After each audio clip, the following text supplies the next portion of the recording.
running po ay ang aking pinakamatagal na relationship. Hindi po ang asawa ko ang pinakamatagal kong relationship. Running po ang una kong girlfriend. Pero on and off kami since 2000. At sabi ko nga, when I speak or when I deliver a message, I would prefer to speak from experience. Kasi mas meaningful para sa akin yung matuturo ko na inspired by the Bible and inspired by my experience. Pangalawa, yung running, tingin ko punong-puno ng values. Marami siyang ituturo. Patience, endurance, discipline. Lahat yun, mararanasan nyo. Pag nasubukan nyo lang tumakbo, lampas 10 kilometro. Lahat yun, papasok sa isip nyo yung values na yun, na ituturo sa inyo ng pagtakbo. And yung mga values na yun are values na kailangan din nating matutunan as Christians.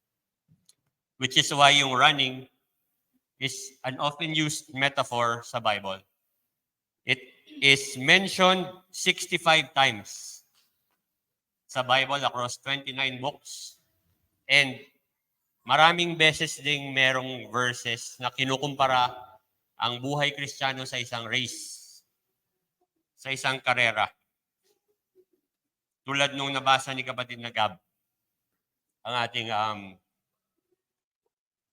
scripture for this message, Hebrews 12:1. Since we are surrounded by so great a cloud of witnesses, let us lay aside every weight and sin which clings so closely, and run with endurance the race that is set before us. Ngayon po, ang pagtakbo, running is not for everyone. Lahat po ba tayo dito tumatakbo? Or nakapag-experience ng mag-jogging at nagustuhan? Hindi po siya for everyone. May mga taong hindi gusto yung, or hindi angkop, hindi nababagay yung running as an exercise kasi matindi siya sa parts ng katawan, sa joints. Lalo kung medyo bigatin tayo, medyo lakad muna or swimming ang piniprescribe. Meron din naman kung gusto nilang mag-exercise, yung mas masaya. Magzuzumba na lang or sasayaw. At meron ding allergic sa pawis talaga. Na hindi talaga, ayaw talaga tumakbo.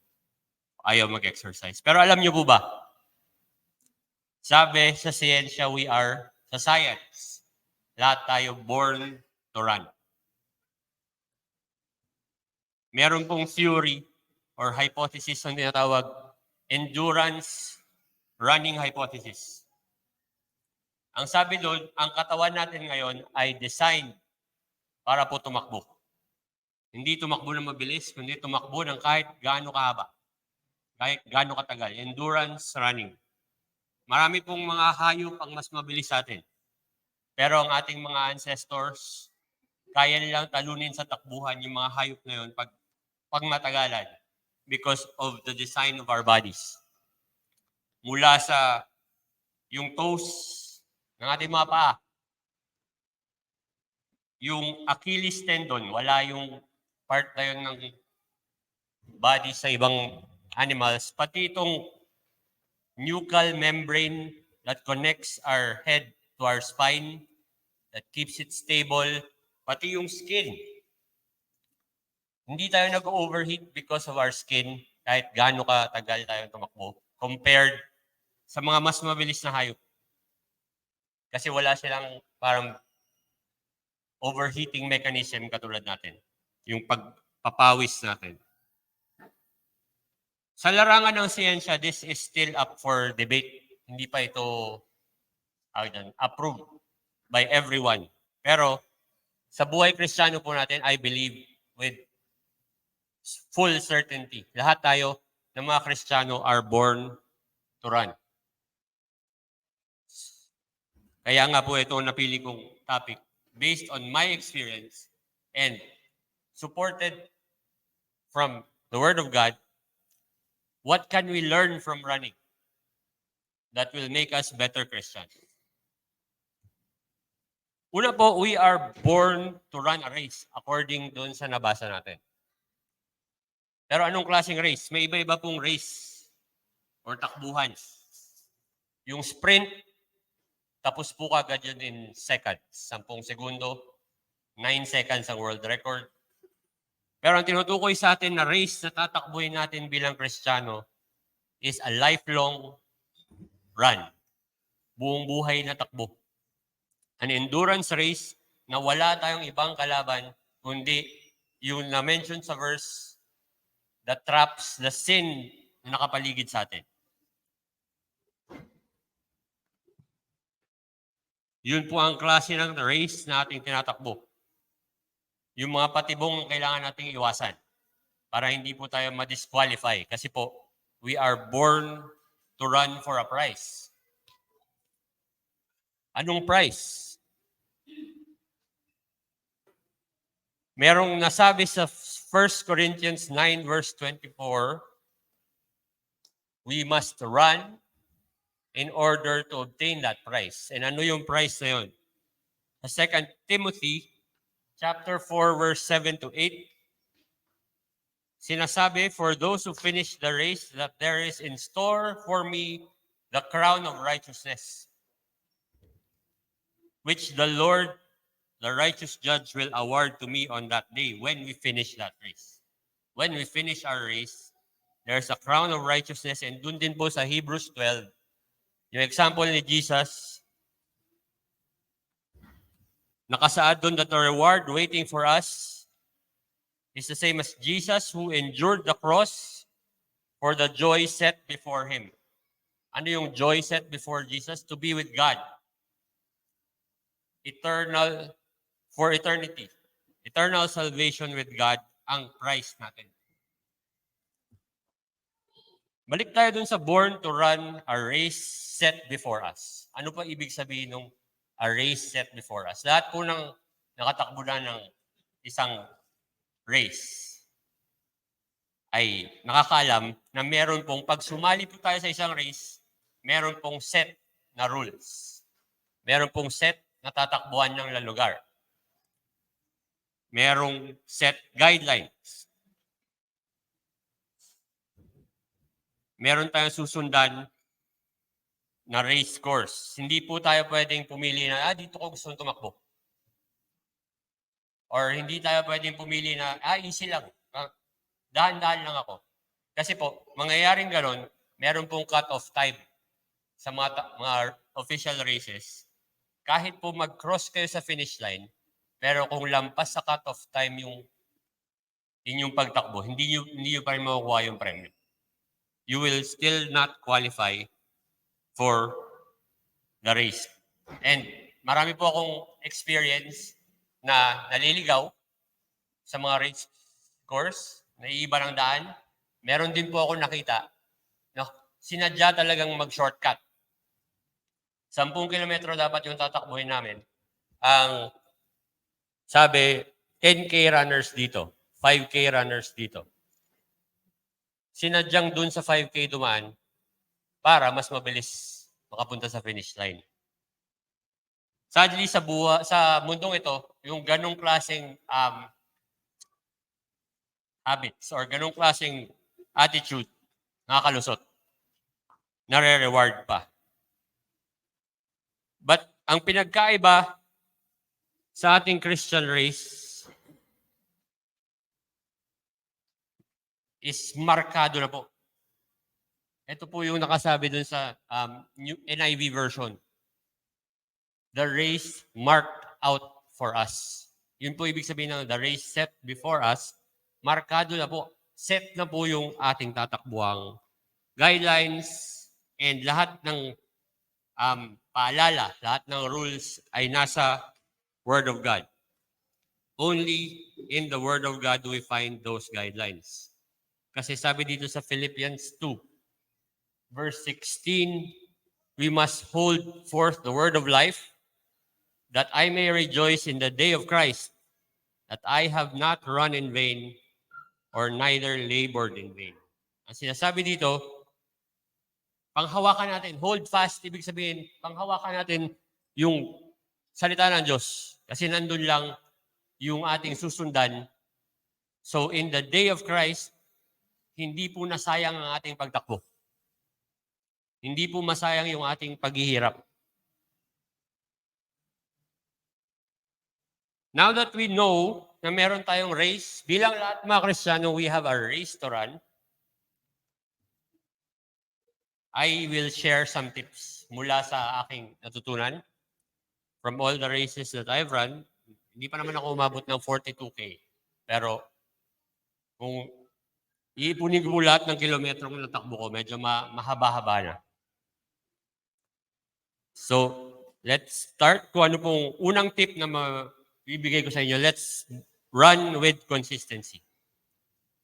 Kasi sa example ko po, simula 2000, medyo on and off yung pagtakbo ko. At pag medyo mahaba-haba yung break, bago ako nakatakbo ulit, back to square one.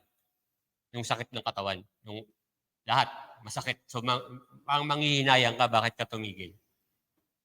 The best runners na nakausap ko have a set routine. Sino po nakakilala kay Fred Uitengsu? Yung may-ari ng Alaska. Yung mama po na yun ay gumigising alas 4 ng umaga araw-araw para tumakbo 2 oras araw-araw. Kahit daw bumagyo, tatakbo siya alas 4 araw-araw. Si Piolo Pascual. Sino po nakakilala kay Piolo Pascual? Minamaliit ko yun. Kasi sabi, may takbo kami. Minamaliit ko siguro, maskulado, mabagal yan. Sinabayan ko yung kanyang pace. Naiwan niya na ako mga 1 kilometro pa lang. Ang aming tinakbo, iniwan niya na ako. Kasi hindi ko kinaya yung pace niya. Tinanong ko sila Fred, marami ba akong runners na nakilala? Ano yung sikreto? What is the secret kung bakit sila ganun kalakas na runners? Pare-pareho silang sagot. Make time. Make time, not excuses. Yun yung sabi. They run every day. Run consistently. Medyo sa buhay Kristiyano, mahirap po yun. Di ba? Kasi may mga panahon na manghihina tayo. Nasusubukan tayo. May iba pa nga sa atin, tumitigil na sa pagtakbo as Christians. Because of yung mga na-experience natin na discouragements. Pero meron pong reminder sa atin sa 2 Corinthians chapter 4, verse 16 to 17. Though outwardly we are wasting away, inwardly we are being renewed day by day. And here is the reminder. Our light and momentary troubles are achieving for us an eternal glory that far outweighs them all. Ano po ibig sabihin ito? Yung pinagdadaanan nating hirap, sandali lang yun. Ang promise ng verse na ito, our light and momentary troubles, momentary ibig sabihin, sandali lang, compared to the eternal glory na nakahabang sa atin, na naghihintay sa atin. If we make time for God. If we make time to train ourselves in the Word of God. If we don't make excuses. Palaging may oras pag gusto talaga natin. Pag wala, merong excuse. Pangalawang tip, na according din doon sa Hebrews 12, yung sinasabi doon, lay aside every weight. So let's run without excess weight. Nung kabataan ko po, sinubukan ko yung ginawa ng kapatid ko. Mas athletic yung kapatid ko sa akin. So, ang ginagawa niya, alam niyo po yung ankle weights, yung bakal na nilalagay sa dito. So, tumatakbo siyang may 2 ganun, set na ganun. Nakakapag-dunk yung kapatid ko nung kabataan niya, o kabataan namin. So, sabi ko baka magaya nga. So, ginawa ko rin. May science din naman yun. Para palalakasin niyo yung muscles mo with more weight. Para pag wala na yun, di mas malakas na yung legs mo. Ang na-realize ko lang nung tinakbo ko mga lampas 5 kilometro na may ganun, masakit pala. Sugat-sugat yung pa ako. Kasi, ano yun, susugat, dahil sa constant friction ng bakal sa paa mo, masusugatan ka. So, in the end, medyo counterproductive siya. Mas papapabagal ka, masisira yung takbo mo. So in the same way, sa ating buhay Kristiyano, it makes perfect sense that we run without the excess weight. Ano po ba yung excess weight na sinasabi? Una, sin. Naka-mention dun sa Hebrews 12 kanina, the sin that clings to us. Bad habits. Etong nasa picture, nagtataka siya bakit siya mabagal. Hindi yan napansin. Marami siyang pabigat na dala-dala. Distractions. Doubt. Worries. Yung everyday worries natin. Parang pinagdududahan man natin kung yung Creator who has provided everything for us. Parang tayo pa namumroblema. Imbis na we rely, we trust in God. Bad company. Sa 1 Corinthians chapter 15 verse 33, sabi doon, bad company ruins good morals. Iwasan natin. Or tayo yung maging impluensya. Para yun po ibig sabihin ng lay aside every weight. Run without the excess weight. Pangatlo po, let's run at the right pace. Yung race pace na tinatawag. Marami akong nakita ng example ng mga excited na runners. Pag nakasali na po kayo sa isang takbo, meron po yung parang starting area. Ang iba sobrang excited. Lakas mag-warm up. Tapos pagputok, karipas ang takbo. Maya-maya kalagitnaan, madadaanan mo hingal na hingal. Hindi po yung tamang race pace. Meron din mapapansin mo na tumatakbo para makipag-usap sa katabi or sa mga kasama nila. Parang enjoy the experience nung nakasali sa ganong takbo. May iba wala pang TikTok nun eh. Pero may mga camera na rin. Pero gumagano. So hindi yun ang race pace din. Kasi kung ganun sila tumakbo, hindi rin magka-qualify in the end. Sa buhay natin Kristiyano, ano yung race pace para sa atin? Sa ating Christian race, what is that race pace? 1 Corinthians chapter 9 verse 24. Basahin po natin. Do you not know that in a race all the runners run, but only one receives the prize? Ito po yung race pace. So run that you may obtain it.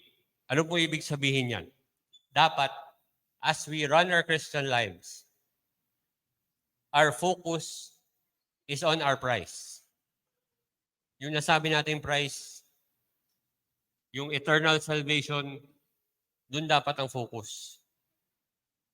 Focus on how bad you want to be saved. Ulitin ko po, focus on how bad you want to be saved. Kung tumatakbo po tayo, yung tamang race pace, yung hingal na hingal, yung hinahabol mo yung hininga mo. That should be how bad. Ang ibig sabihin po yung parang, that's how bad you want to breathe. Mararamdaman mo habang tumatakbo ka na gustong-gusto mong huminga. In the same manner, yun po ang race pace na sinasabi. Focus on how bad you want to be saved. Ngayon, kasi po, being a Christian is a struggle. It's a demanding effort.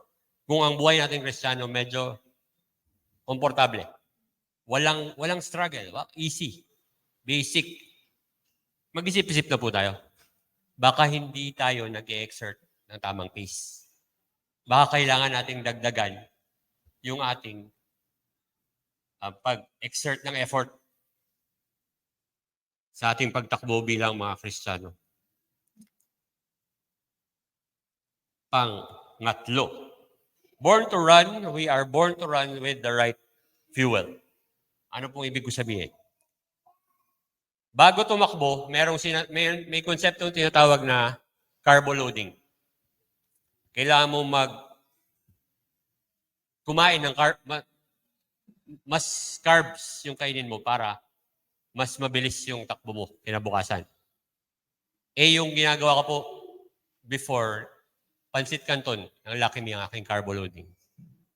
O kaya, kung may birthday kagabihan, edi spaghetti, yung aking medyo social ng konti. Ang na-realize ko, pag yun po ang carbo loading na ginawa mo, bloated ka kinabukasan. Yung takbo mo, medyo hindi kasing ganda ng what you thought it would be. Kasi yung mga ibang runners na nakausap ko, ang carbo loading dapat malinis na carbo. Clean,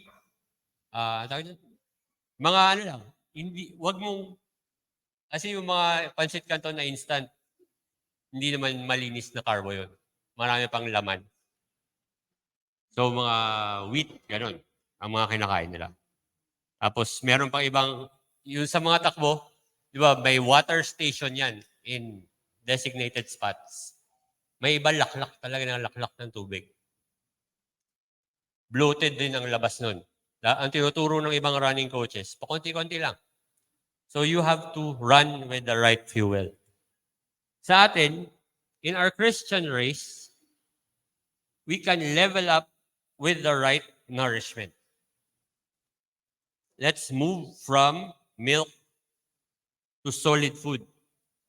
Sa Hebrews chapter 5, verse 12 to 14, we must mature. Grow up and huwag makontento sa milk.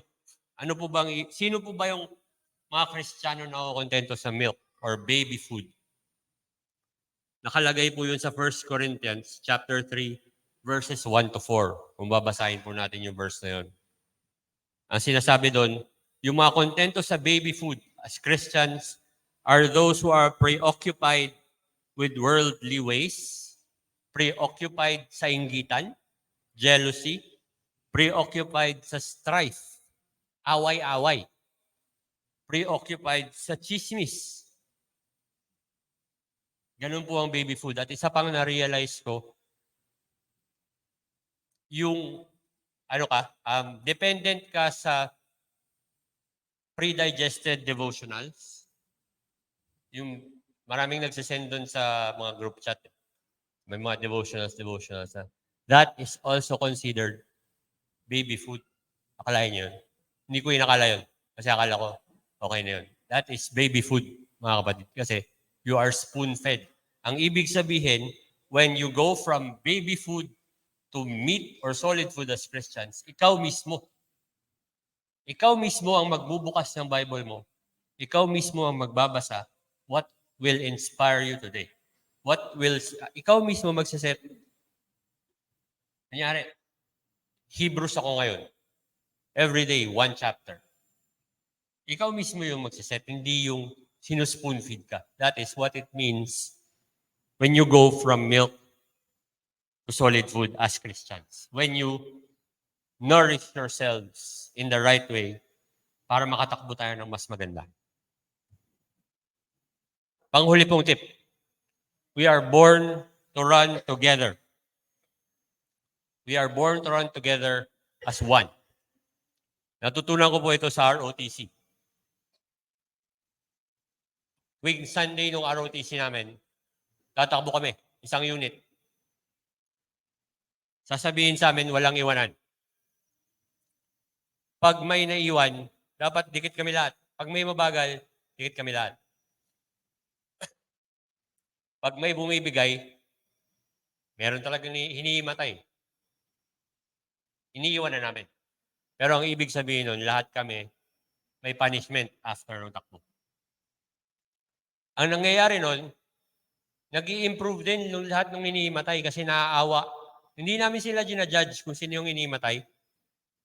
Pagkatapos namin mapunish lahat, wala kaming parang hindi namin sinisisi na parang, Brad naman. Hindi. Lahat kami as one. Pag pinarusahan kami, magkakasama. And the next day, the next Sunday, makikita mong nag-improve din yung tao yun. Ayaw niya ng maging pabigat, kumbaga. Na-encourage siya ng aming have it as a unit. In the same way, sa ating buhay Kristiyano, we can find inspiration or encouragement sa ating pagtakbo everywhere. Dun sa Hebrews 12:1, we have so great a cloud of witnesses surrounding us.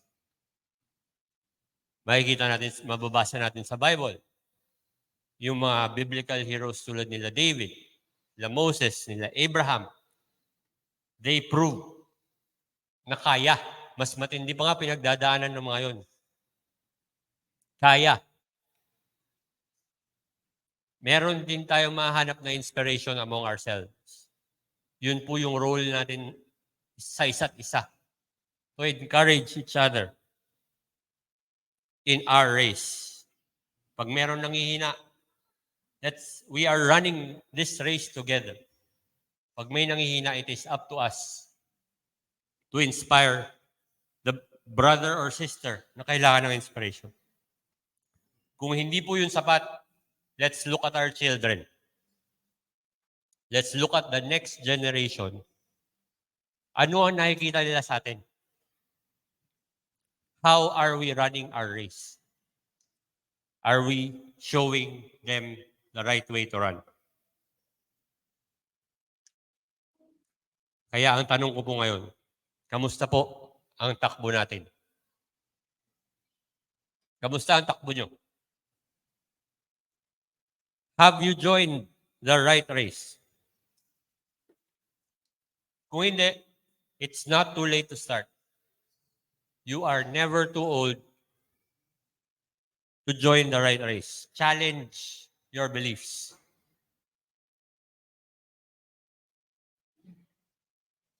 Tama ba ang race na nasalihan ko? Or naliligaw na ba ako?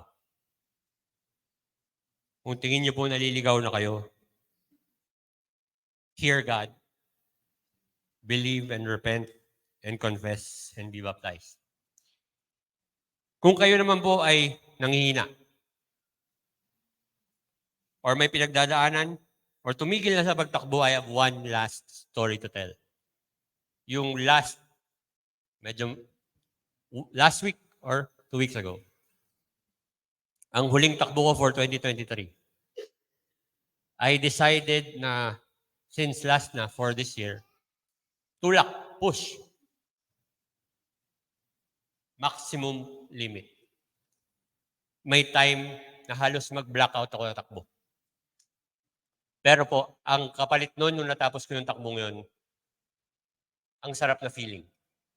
And naalala ko kasi, nasulat ko na yung message na to after kung tumakbo yun. Naalala ko yung, paano ko tatapusin ang message na to?